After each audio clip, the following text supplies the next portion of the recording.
N aircraft is moving with a speed of 250 metre per second is at a height of 6000 metre. एक हमारे पास में aircraft आप देख पा रहे हैं, ये 6000 मीटर की ऊंचाई पर एक यूनिफॉर्म स्पीड से जा रहा है। क्या स्पीड है? 250 मीटर पर सेकेंड, ठीक है, हॉरिजॉन्टल डायरेक्शन में जा रहा है। अब कहना क्या चाहते हैं ये, it is just overhead of A anti craft gun, यानी यहाँ पर ये जो एयरक्राफ्ट है इसके ठीक नीचे एक एंटी एयरक्राफ्ट गन है, या एंटी एयरक्राफ्ट गन के ठीक ऊपर ये हमारा एरोप्लेन है।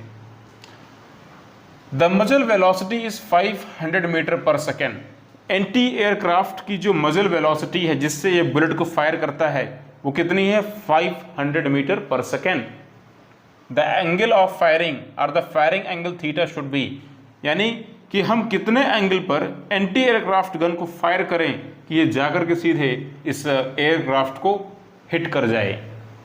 मजल velocity is the velocity of the bullet when it leaves the barrel of a gun. याद है ना सभी को?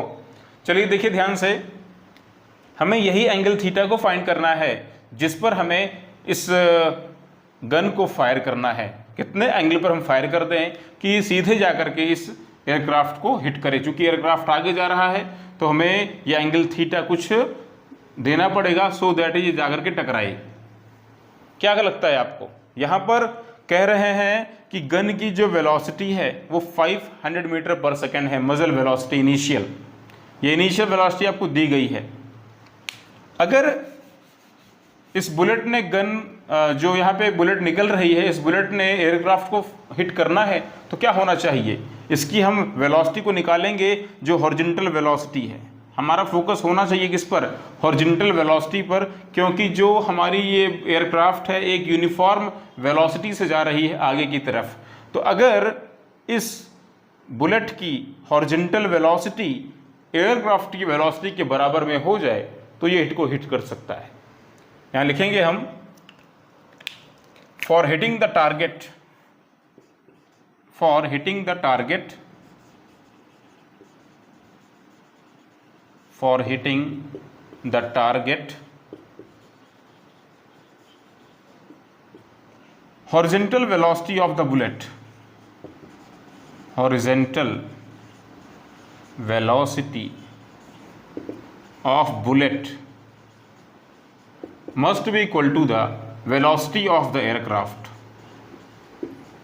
velocity of aircraft।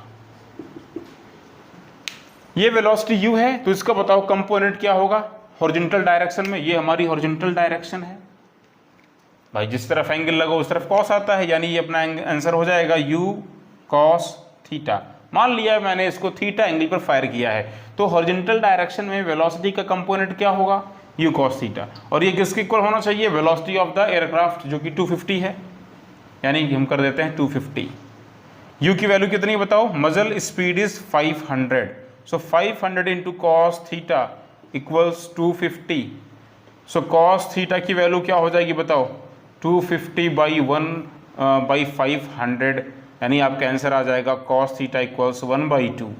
और अगर कॉस थीटा की वैल्यू 1 है, 1/2 आ रही है तो बेटा थीटा की वैल्यू क्या होगी?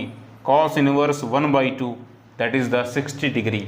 यानी हमें यहाँ पर एंटी एयरक्राफ्ट गन को 60 डिग्री के एंगल पर फायर करना पड़ेगा, तभी ये जाकर के इस एयरक्राफ्ट को हिट करेगा। हमेशा याद रखें जब भी ऐसा क्वेश्चन बने कि कोई एयरक्राफ्ट है और ठीक उसके नीचे एंटी एयरक्राफ्ट है, दोनों सेम वर्टिकल लाइन पर हैं देखा जाए, और हमें इसको हिट करना है किसी, है ना, वेलोसिटी से, तो कितने एंगल पर हम लोग इसको फायर करें? तो याद रखें क्या होना चाहिए? हॉरिजॉन्टल वेलोसिटी इस एयरक्राफ्ट की वेलोसिटी के इक्वल रखनी पड़ेगी।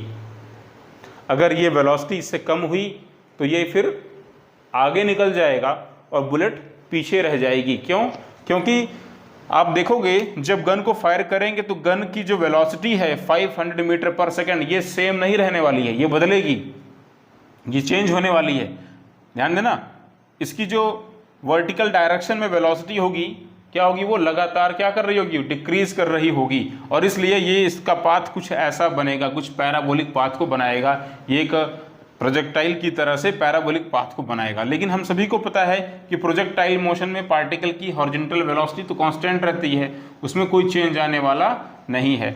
तो हम इसके कितने एंगल पर प्रोजेक्ट करें कि इसकी हॉरिजॉन्टल वेलोसिटी जो है वो एयरक्राफ्ट की वेलोसिटी से मैच कर जाए, और जैसे ही इससे मैच करेगा इसको हिट कर जाएगा। Thank you.